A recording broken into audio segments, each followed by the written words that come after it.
Osumbagu Udindangure Osumbagu Utabalunga El Duxman Lekile Mulu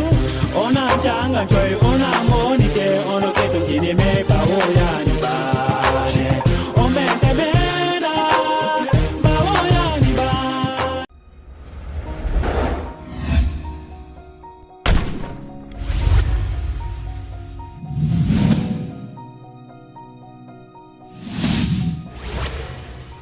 Assalamu alaikum warahmatullahi wabarakatuh. Maren soninko maren kamukano nakata kono gambianko nyime jamanenga nakata mina tret feke no gondi igatini Independence Stadium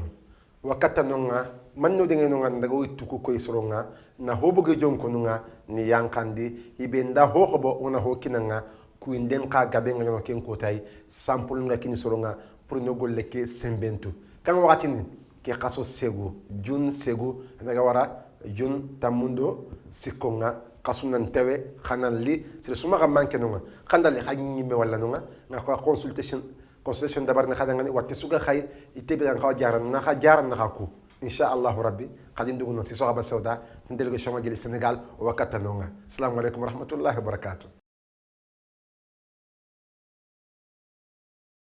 Assalamu alaikum mare musoninko ado sonin kan kamugano way bani sukuni ni anto honda jamunga anya so ya do nykhali kamanga lenki ogeri nokhbege ne gel haymi so baneke agen dindengulenga lenki sbitile lenga nokhbege na studio Cheikh Abdoulaye Ba or mu ko rega ogeri bismillah kha katto bu diga min kin mukenga Ibrahima Janka ngapalema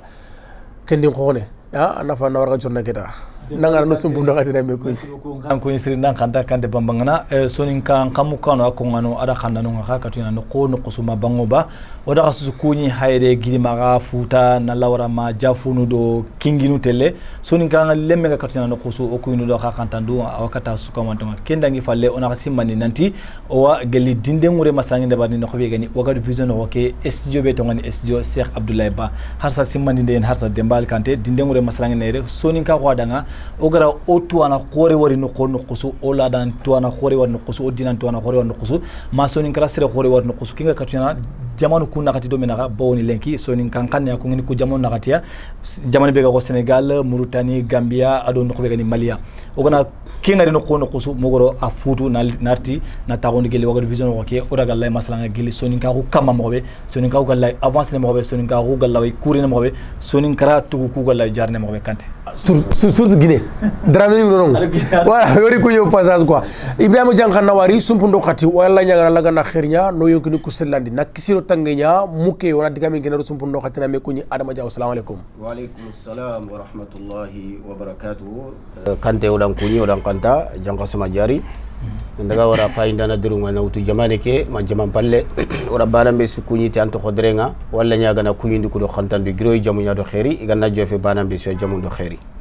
nawari Adama Diaw sumpundo khati asuitu soninkara sutu Janka ma kempe seriani lemliani ana khane jitu tengeni gil dina ke karanga gil khadi o khillu kuron namu ara dambu ko kharanga fumbe katan khati gilli poem mana akenci mi bu foranten jun kata gilli poem safandi karanya lenki Ibrahima Janka urwori Adama Diaw ara poem gibe laga agar safa mais kha Cheikh Madia khon kitabe ke safane ndangiyam palle urwori agar poem laga na safa man xana nyonto anger kem poem laga anger safa alhamdulillah kante nawari mosri o soti ke trindindei na taxo alhamdulillah kharamo nuku on ta fofo kita itugado antoma yo kharalle mandan kharamo anna patanta anna duwa danga anna na toti gada lumière kebe gada noro kebe raga na sanki soni karan khondi okuna alla nyagana isuka manto nyani kharamo kala mundugo alla ganna itambe kunja batindo kani ke golle be kharamo ngada dabari kundu Janka gollu khore nyani na to lawayti na ronya soni kara na to safanda no ngajingure yo idana bu katto khasrebe ga khallenga biranke na qur'ana wutu soronda dabari ida folmane khanna diandi e soni kan kanne kayti dorundo khaliben na yo khanna wutu bakara mawannas kebe ga wore biranga Cheikh ngara golle kebe dabari oda mugo afina ya ga dabari yo kini gollu khorenya o ku khantan ka kharalema ma jaxu tanjigora wakata sino tamido presque nyeru wala sino tamido segu ngatrinkara ntoro ngada batendi ada gana bimana ma jaxu ngana texu lenki yille ngana kada ngani tirndi aga dabara al halaki be ngakonanda sabu ngatrinkara mo kombe nga sivene mo kombe yo kenya sababu ogada ke gollemu wagada wore beranga ko tambe o kudo khalbe ngutu oda kayti ngutu yo kudo na kuye utu na kini kharambo kay atuga dun to ba khona diga mutu asimme ngani kebe ada hammi ngani kebe oni ko kharanchuge ken gondi soni golle munni imgu kenya ndo wara kata golle ke inshallah kundi yani kenya ndo wara kata golle ke Abu Hamza Jawo anda gele ke kharanchuge dabari sasa oga munda on tri kata ngaro kharanchuge ken oke man ka diga mun ma man ka message na ma lenki kata ku tuano tanal be ga falle parce que anda ko anti fonno nanti tuano yugonoy kunga ida fonu safa ida fonu khaniya mais ama gabo mais na wutu geli alquran mu wake na khaniya kenni ma jago pina sasa kubinu ga kengo le khakam lenki man ka diga men ma anga kata anga ko kun kamonda sado garo poem ken oke ku tuano be ga falle ido drote ngami alhamdulillah kharamo ku drote en pata me da sudabari angana fay kharamo Sheikh Abdullah Ba wakati dangi te gagada ki kitabe be dabari tirndi ndo jabinde na toti wakati so wa konno angana nyamulla na tirndi de laga na tirndi tuwana ke ga birine kafo ke be no sonin ko angana ni tirndi de laga na tirndi lenki wa i telephone ngutina khindina arabe go khiri walla na suraqe go khiri kudo ibutena mure mais pourtant tirndi ndu way nanti alla ni bane ba faare nyani ande mi nyimme ba alla way sirenchu raga na tirndi duna tatuguna gati mais kafonge sundi mo il fanna ken kafore me nyatirndi Sheikh Abdullah Bagara ke kitabe raga na dabari muhim bimana na haqore nay sunin kara problem ngani kebe sunin kal lemmen jun qawana ken qobo anna wara du karanga parce que anga birene kafobe no gonda anga ken tu anantirndi aga na sefanda nga kafo ken gondi mashallah fitna tagil du kundigam hanga fitna ngara kumo daga wandi ko lo daga ni riti ni rondo kafo no gondi kinyanga banga fitna daga na narti kenda ngi halle janka ngara kebe ko kundueni harbi o ko kharamonu ko o duangi danga parce que do gollo khoro ngame ido safande ngame jingure inshallah gollo khore kitabe ngabe nga sakka igedi safa gelli soni kan kanne gello dinan kara gello namun karanga ona alla nyaga na subhanahu wa ta'ala ngana fay aw haba adama samba drame da kitabe ngabe ci hakendi ada qur'ana era no qulamane go raga na kannadiya soni kan kanne nga qur'ana de juzu amma keni ngama mungu akhara kella gana dabari yo kenga makano nga inshallah ke tadi me gabe gili khram wo kallamun to ngona alla nyaga na subhanahu wa ta'ala alla ganna itambe ko jabati ndi okane barakallahu fikum so bundo khati usana mugu dome agir kebe ko janka yusuf ndo nga ngisi mana kenga ar koyo nanti seresu gaye awajibi tan kamma antuwara angan kawa dorono mais arbaga aussi o gan kaw giyalon o tuwana mo biya kengi ya bani be ko nga agir wutu naraga na ber gilli o tuwana ko kamanga yetan danginte asafa gilli so go kamanga khalle ko tanga o ga barake be kenya qur'ane kebe ko nga cheikh madia ko nga akidraga na safa gilli so kan kannenga wona wara janka ana poem ki khara parce que ngey mo xorti déjà ana poem ki khara o sona trenk do me sumpu ndo khati o sona trenk do me ige nga alla da tunka bane gado kande yence babunyati alqur'ane khotti bane baraju tammi dudo khotan nanti fida kharange makadunene ona salli khifaru nyimmanken kama Muhammadu Mustafa gana farisenne ganya sababu na khonna khoton pilli kittu nyankande khollabane hayyo tare angada tare mugantoro japan nanten ku sabatana khotane wa modin kama Muhammadu Jaho Tanjigora anna muru kungeni gajaga Senegali jamani ando sumpundo kabila ando kharallum munnin terinka folomane igati modi awreni tuwa khundo sabariye yere wura khu kendo allankanne kentana fofun tanda miskine ganta misondi fodo kainde falla bora bakkan kanne anga da sellinja khemmugu lemmu nyandanya kenga fe atokhonni selingenya makadunene tuwagun qanan nafe mannado hammindo simme mo siren soli gorda bane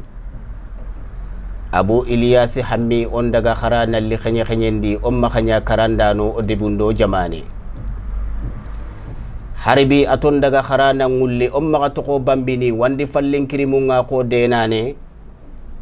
na to ko wandi ya kharo konte abada tiri tarante kellanti sago ngalla miskine akore katta terano ngananti tangana nga kumenyindi nyankandi jalon kunna makato ko kharen kanne sobonta ko golle do wakile ye kem misale nga ko seyen kulli terana urumbi tambinne haroga manta khannu mugu yille ngana kare mogadi battungari kendigame khofen none ada alqur'ani qanna diyoda qalibendo kayti deru mena khasoni kan qanne natu indi nanti gurdanga dallo dalla jindi arantanya na khokine angallanta telle wuriye ngana kebe to ko dudo ko to munyi anna wara dukane anya sababu no talla nyonki kata soni kan qanne qaranginda safande natu ko khanne be ganta kharene nan safe anari buruxe nan sanku ko jaji funce ngadotti gunne sere sire kelli hadu hammido baba khannan nan suxe makanya besen qonne kammente qellanta kennen jago nyillana jako sire o duwanda alla gannangu yumputu nan dallando kane sahamundin qufari birekebe ga khiranda tituwa khu nafanga khusa khempambane ya gundi nyola birekebe iga sedanda tibanna khu tononga khusa khempambane fonnan qaye makhabire dunano ko nyimme nyaqellemme ko goxonane igana jamangolle wara beranga nadu to ko falle soinanda ko guwane makhanya ka fonda fi siringalle nantanga khempeno kudanga faba sirundoro kurondi yungan kanne nandoro men nyomi katampa ba nangalle khase kellanta khatiro nan kollenga makadunene kubenu gada ko nanti sodin kenni makkamba jungunya o kuda kengari garam binne birekebe gangongaro nawtu senegali mamali nan daga wara murutani gambi magine asugiri nan cigi ni kittunki ni kuyendo tare wallahi fonta kane soni remmu akhana wari khado immarangolle alla ganna be sutuga ma aljanna na khane barakallahu fikum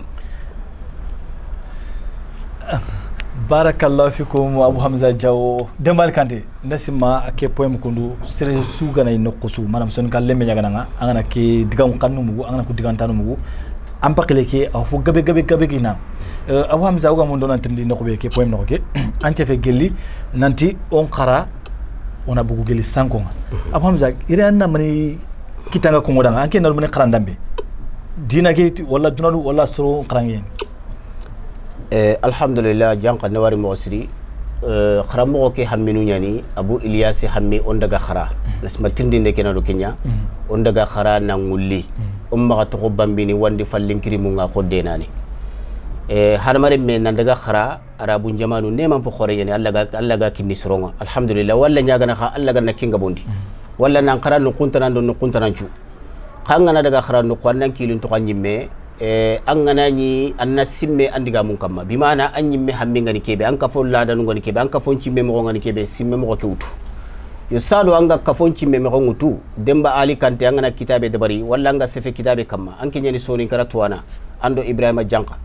ken kitabe gana ni sakkan kewre sado ngin cimme lona kamma il faut na demba ali kante arainto parce que khandi njama il faut na Ibrahima Janka arainto parce que andi njama bimana tuano sawanto ku simme igida arayinu be ko kitabe ke kama il faut anna kunce da hada yo kendangi falle an kanari anduranci me ngutu ka srebe gana daga khara arabunu no kuketa anga to bambini fallen krimenga wandi ya haro gonte est ce que kella isa gon payni aranti sago ngalla ata akamanta ngana ro no ko be an katalo no nyei kendi manga ogona daga khara ogonari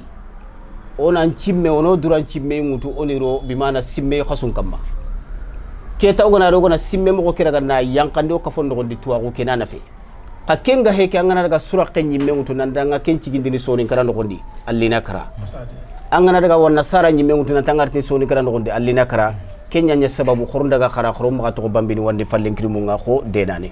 poem ki khoreni harsa ma cheikh ngara parce que kati finu gabu il faut qu'on a atteint kumpinu kama kati italam pamudino ya khadina yo kan warani daga wara fe ba publicité bay wara publicité bay wani kunwa sponsor khore ke be ga khille sisoko habata sauda warata daga bismillah gilli ku kubiri ku agira ay kagana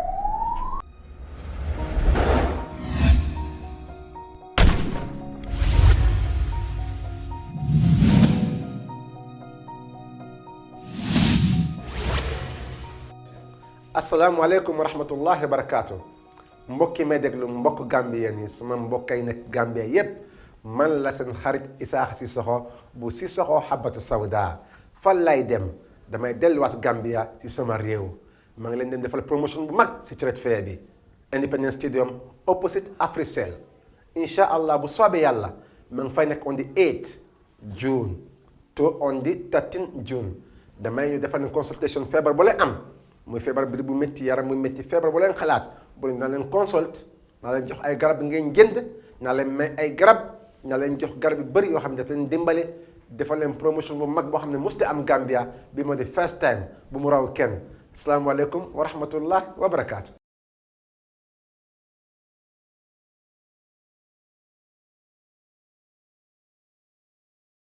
sumpudo khati Ousmane Wari Dome Sohaba Sauda sere suknga anga yoku nyamulu watenya gampirenga fo mugo wala ha fo bangande wala ha kendi mi khawratara surtout kubini haminda nga ya kebe khil scorpion ke kharay so numéro 1 afa wurno gille urodo ke khana khiri khana me famu e kenda ngem palle wayli kat khana gille emission ko ha cheikh nga agar kebe ko wacha amu toro futu agar toro toho ar ko yusufo ndo nga fi gebe no nga mana tag mo ci no nga bari ti bari sugay ari fune nga raganta bana khagemu na takato be kinya andu ko ci nanti fondan kay dorom ñobe na maxigi anga gite norno ababa na ngalle kellan siki khatti garono gillan ko lenga nunga anyamul la mar xawkat fondan kay ko yo janga ke trindinde ya gimi ngam osri ogati nan kitindro me ñomi katam baba na ngalle xase kellan tay khattirono an qolle no warni am baba sirenga da gollube no ragani dabari alhamdulillah o kullenki leminen po gabe fonnan kayen po gabe wono giji mun kattati o haba siringollunya sado anga giji men kattati am paba golle an giji men katunante anke nyimira mane dabari lenkire men cu taxande tatna suude nta surono boto bane no lenkire men cu taxande on ta gollini kenni bane on tari ni kafo golle fo ho ni jama golle nyimme nyaqellemme ona ke dabar ne pi jama golle xagana do wasiki nan coynande xo gwane mo gwane ni manne ko gara gwane ke tronko do humbe honta jagandi ni dunanga gwane mbaka tatelle awak aga hamido kebe nyimme lemme nyaqe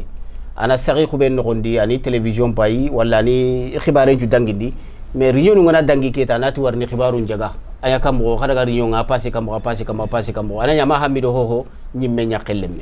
ken kama nyanta khuni salon do gonda gigi men katati haba sirungol lenga kita nahanta kenga fonnan kayam pa baga da golle be dabari alla da kenya ko ken golli sire to gado ngada kan ken kanam pankana gigi men katu anyi me golle nya yo khoma ja ko gara ke golle be dabari kundu ken golle khore nya yo ken di ma fonnan kay sugo dan nan ka wanna kanen citini do ayi maran golle nya am pasanga gigi men katati am baba nyangol lenga sumpudo khati ona tiraga aranda wari harbi o warde wacande kundu waylen telle video filande ke afay iga ser khore ke be Cheikh Dr Ibrahima Diakhaté wala fay domi fumbe tan katta tamoyaz du be ko ay kon katta Cheikh Madiakho alhamdulillah rabbil alamin marmu urallati usalli farim sallallahu alaihi wasallam kengana dangi ke kitabe kundu kitabe ke bega o kitte khaya khagay o kharamuko ado wafaba Cheikh al-Allama Abu Ilyas Madiakho tan gora kitab kuma be bagana afgen ke na Qur'an ya na khandiya sonin kan kanne na Qur'an tradition de en sonin ke afgen ke idan ke kitabe kun kitabe yani kitab bere kitabe ana fan qore yani mukhsir lidhalika ngeen safandi kitabe ke kamma ngal lekhiri ya nanti sanku fobe sonin kan kalle man chuga mur afgen ke kitabe worori idan kebere kitabe ke kuro na nafabe garo kitabe ke patengalo hamminda kuro na kembagandi na kemkoy fini sikyan kemkoy fi faran man neha tuwanon ti kitabe suna fangana mulan natu kenya kitabe gasti ben kebe kamma kendere ngana yisu kitabe kedere kenda fa qore ngana yisu kitabe ke khana fa qore idan ke kitabe Allah subhanahu wa ta'ala digame ngade ko qur'ani ke ma khon ku dongeni kitabe ke dike yaraga na khani dia wodanga sonin kan kanne idan kembre kitabe ke ari doro en dina fa mutu minne harut bak Allah subhanahu wa ta'ala qur'ani ke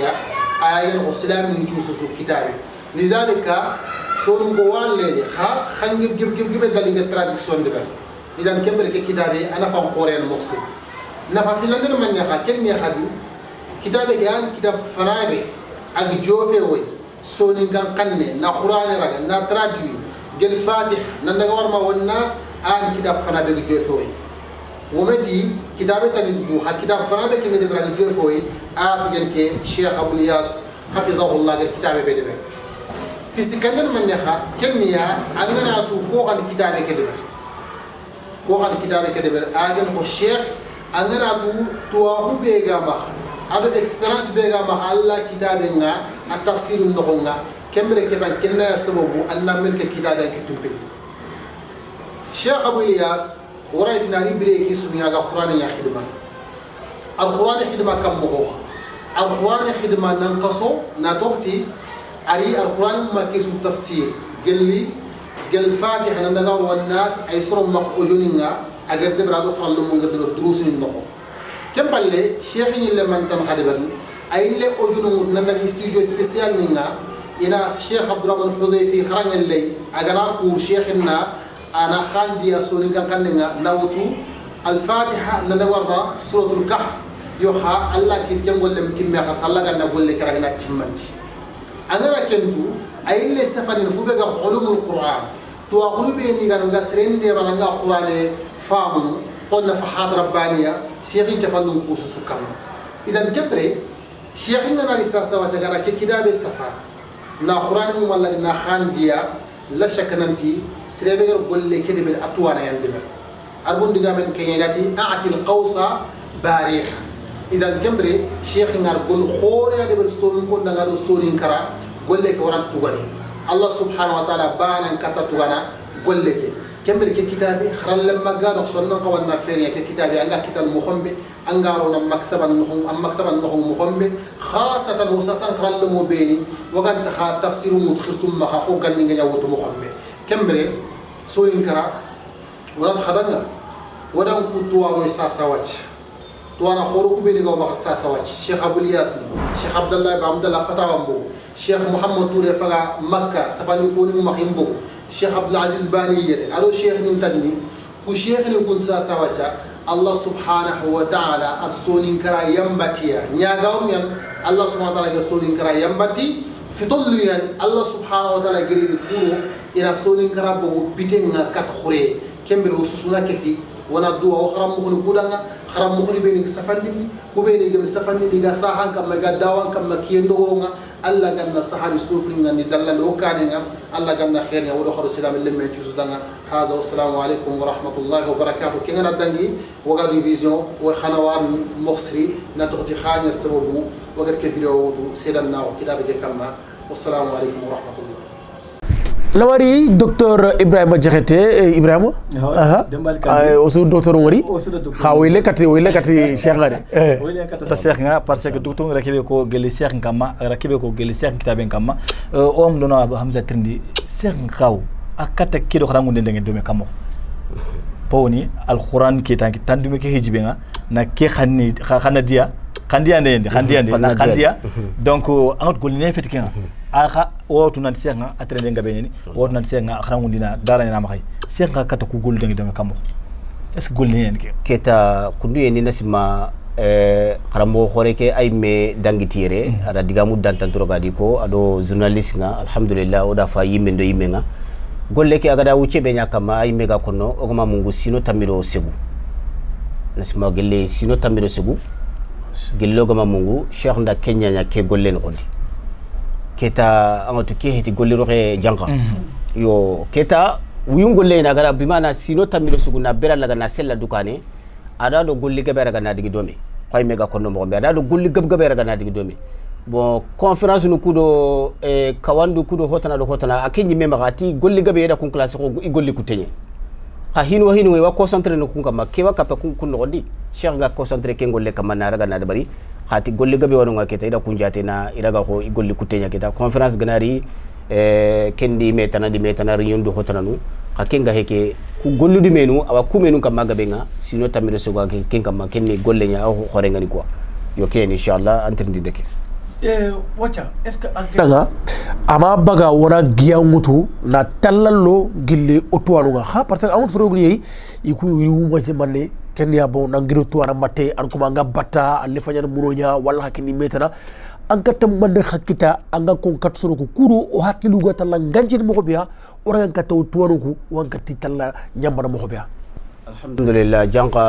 kante ke trindinde mashallah geminga mo siri wallahi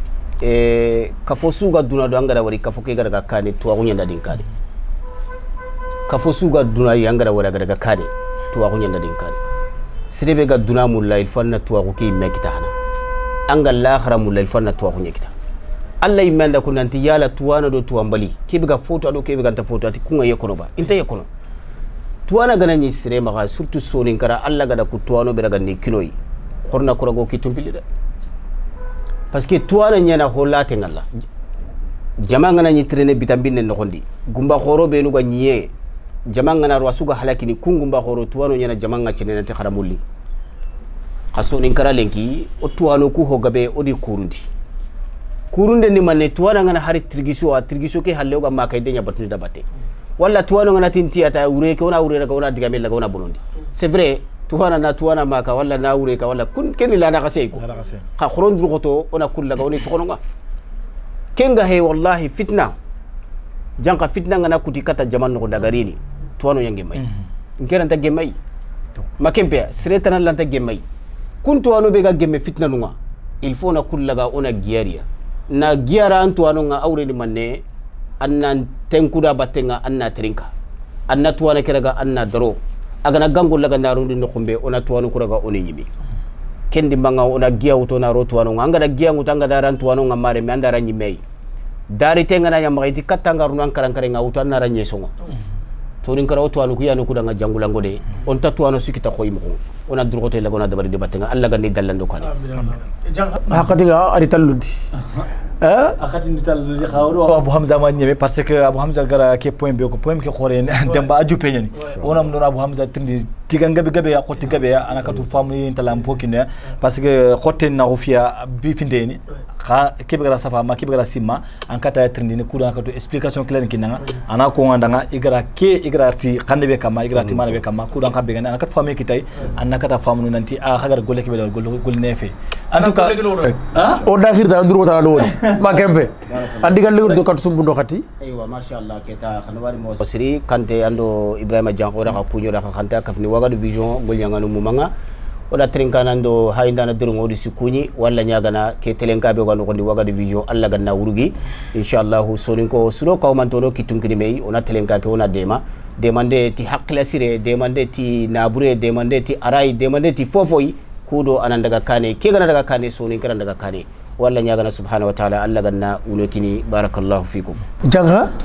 nawari Abu Hamza jawo khawanti kana siri o mama nati angati de peke be utu na la utu na kino ya wagadu vision ko wanti kana kama siri o mama na kindangi falle o sonin kan khamu kanu chus ko man to ko benu go fayni tinko yaro la to nga o khas ko mon ton ti kana o khama na siri nga khatlen ka bane ken agani wagadu vision tv onati harsa drote nga geli sonin ko ma hay drote nga o ma hay drote ku benu ga geli khibar sankindi kanuku ina droto ina khanneki ina ko ku benu ga geli khanneki sugunu kha gadinga ina khanneki ina sugu kulo khanneki naskala safanda ko ga be ga gadinga ina ndroto ina khalbe nga ina talangutu ina khaneke ina safa kumin khala la kongo la dan kara fotana karanga ina ko khaneke tank safa ndiga tara batenga kongi ga tara batenga khaneke arni sankwa ha alla ga no suka mon de ma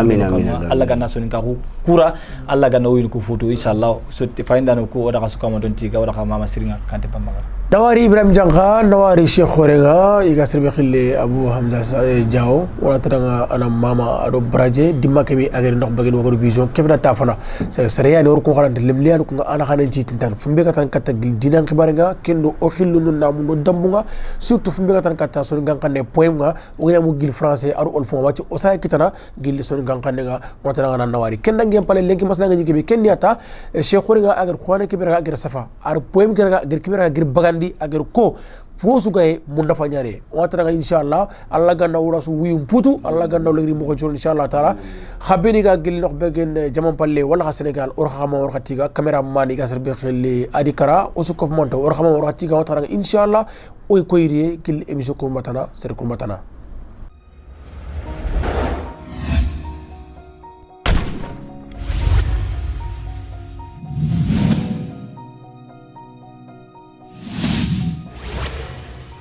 assalamu alaikum wa rahmatullahi wa barakatuh mbadin manninkol mbadin gambiyankol mbal be kontonna al isaaxa si soxla be ñobulu sayin si soxo habat sauda nkata da min to wala mu gambiyati mbena kan gambia church fair to independence stadium ni momo lafta kenje ni afriselle be opposite ñola on the 8 June kata on the 13 June inshallah ni alnata al bente fantar laje mbal jaral la kilin mbal sola borola mbe promotion bakila li nin dole 200 nga so dola ala de marokan ala barka bake mbal be invite la albayna assalamu alaikum wa rahmatullahi wa barakatuh